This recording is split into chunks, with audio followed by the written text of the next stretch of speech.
اے نوجوانوں کے گروہ، تم میں سے جو نکاح کی استطاعت رکھتا ہو اسے چاہیے کہ وہ نکاح کرے، یہ چیز اس کے شرمگاہ کی حفاظت میں مدد کرے گی اور نگاہوں کو نیچا رکھنے میں اس کو سپورٹیو ہوگی۔ اور جو نکاح کی استطاعت نہ رکھتا ہو، یعنی فائنینشلی اس کو سپورٹ نہ کر سکتا ہو ازدواجی زندگی کو،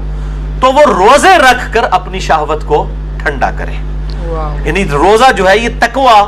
کے حصول کا ایک ذریعہ ہے۔ ایام معدودات، گنتی کے چند دن ہیں، یہ رمضان کا جو مہینہ ہے اور روزے ہیں۔ فمن کان منکم مریضا، بس جو کوئی تم میں مریض ہو، اس میں بھی ایکسیپشن دے دی کہ اگر مریض ہو، او علی سفر، یا وہ سفر میں ہو، فعدۃ من ایام اخر، تو وہ اپنی گنتی کو باقی دنوں میں پورا کر سکتا ہے۔ اب وہ سفر چاہے آرام دہ ہو یا غیر آرام دہ ہو، اس سے کوئی سروکار نہیں ہے، سفر میں وہ روزہ چھوڑ سکتا ہے، لیکن باقی دنوں میں گنتی پوری کرنی ہوگی۔ باقی اس کی ڈیٹیلز انشاءاللہ فقہی احکام و مسائل ہم اگلی نشست میں ڈسکس کریں گے۔ وعلی الذین یطیقونہ فدیۃ طعام مسکین، اور وہ لوگ جو بڑی مشکل سے طاقت رکھتے ہیں روزہ رکھنے کی، یعنی بہت بوڑھے ہو چکے ہیں، بیمار ہیں، یا اسی طریقے سے کوئی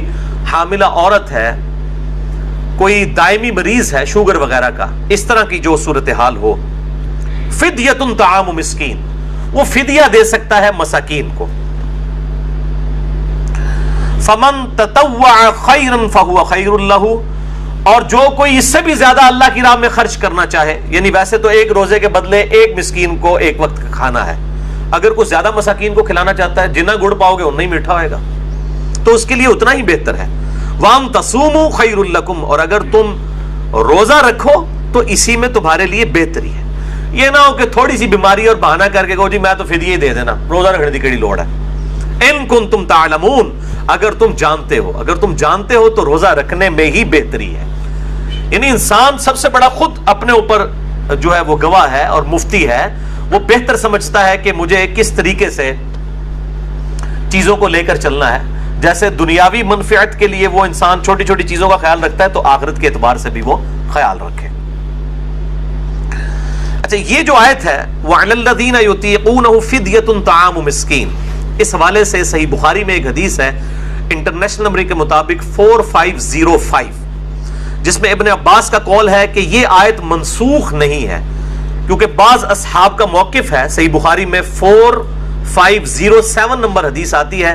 جس میں ابن عمر کا قول ہے کہ یہ آیت منسوخ ہے، یعنی ان کا موقف یہ ہے کہ یہ پہلے آپشن تھی کہ جو شخص مال دے سکتا ہے وہ مال دے لے، اور جو روزہ رکھ سکتا ہے وہ روزہ رکھ لے، یہ دونوں آپشن ہے، یعنی مریض والا چکر نہیں، جو مالدار ہے وہ صرف مال دے دے، چاہے وہ صحت مند بھی ہے تو روزہ رکھنے کی ضرورت نہیں ہے۔ یہ ابن عمر کا موقف ہے 4507، جبکہ ابن عباس کا موقف صحیح بخاری میں 4505 ہے، وہ یہ کہتے ہیں کہ یہ آیت منسوخ نہیں ہے، بلکہ اس سے مراد وہ بوڑھا اور بوڑھی ہیں یا بیمار شخص جس کو صحت یاب ہونے کی امید نہیں ہے اور بڑی مشکل سے وہ روزہ رکھنے پر قادر ہے، اس کے لیے روزہ نبھانا مشکل ہے، جیسا کہ بعض کا شوگر کی بیماری ایسی ہو سکتی ہے کہ انسان کے لیے مشکل ہو جائے آج کے دور کے اندر، یا بڑھاپا خود بہت بڑی بیماری ہے، کوئی 80-90 سال کا کوئی بزرگ ہے اور وہ روزہ نہیں رکھ سکتا، تو اس کے لیے یہ آپشن ہے کہ وہ اس کے بدلے فدیہ دے دے، ایک وقت کا مسکین کو کھانا کھلا دے۔ صحیح بخاری میں آتا ہے انس بن مالک جب بوڑھے ہو گئے تھے، ان کی عمر 100 سال کے قریب تھی، تو روزانہ وہ ایک مسکین کو کھانا کھلایا کرتے تھے گوشت کے ساتھ، دال نال نہیں، گوشت نال، اللہ کی راہ میں گوشت کے ساتھ کھانا۔ اور یہ بھی آتا ہے کہ وہ بسا اوقات 30 مساکین کو اکٹھا بٹھا کر کھانا کھلا دیا کرتے تھے 30 کے 30 روزوں کا۔ تو یہ دونوں طرح آپشن موجود ہے، جس طرح بھی کر لیا جائے۔ میں انشاءاللہ اگلی دفعہ اس پہ ڈیٹیل بات کروں گا۔ تو گائز ویڈیو اختتام پذیر ہو چکا ہے۔ ویڈیو سے ہم نے بہت کچھ علمی باتیں سیکھی ہیں، کیونکہ روزہ جو ہے نا، روزہ کا اصل مقصد تقوی، بندہ گناہوں سے بچے، روزے کا اصل مقصد یہ ہے۔ اور اگر وہ بوڑھا ہے، وہ روزہ نہیں رکھ سکتا، تو وہ ایک مسکین کو ہر دن کھانا کھلائے گوشت کے ساتھ۔ اور ابھی فضیل بھائی سے بھی پوچھتے ہیں۔ اصل میں جو بات یہاں پر ویڈیو میں کی گئی ہے بوڑھے کے حوالے سے وہ تو ہے ہی ہے. اس کے ساتھ امت کا اجماع اس بات پر بھی ہے کہ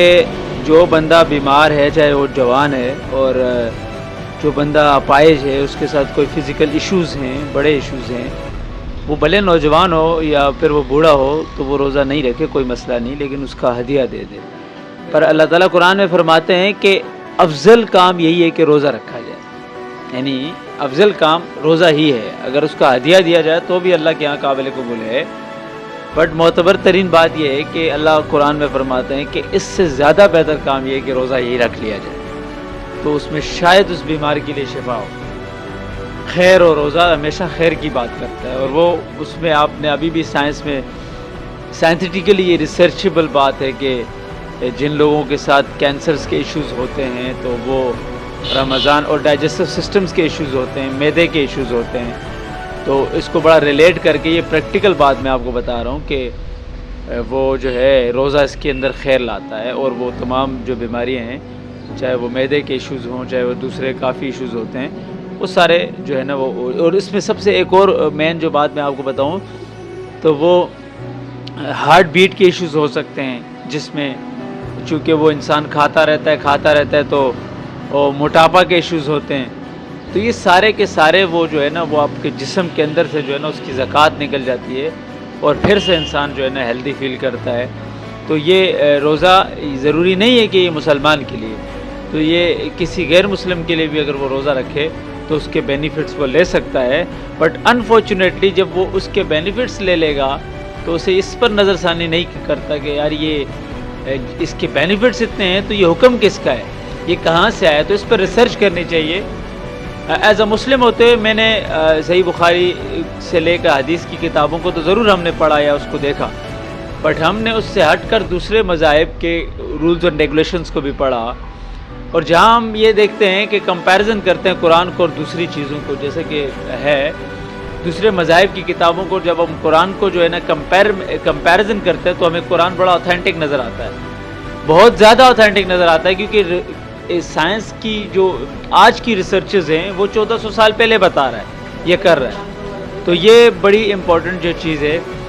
وہ ہے اس پہ نظر ثانی کرنی چاہیے. کوئی مسلم ہو یا غیر مسلم ہو یہ امپورٹنٹ نہیں ہے انسانوں کے لیے قرآن ہے اور قرآن کی ریسرچ کریں قرآنک رولز کو پڑھیں اس پر تحقیق کریں. ان the end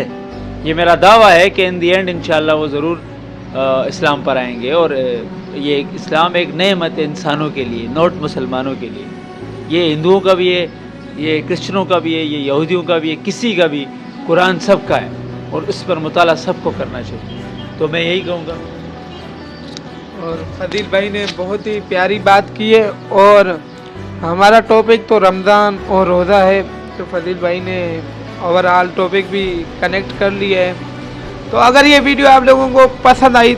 like comment share subscribe لازم کریں. مجھے اجازت ہے اللہ حافظ.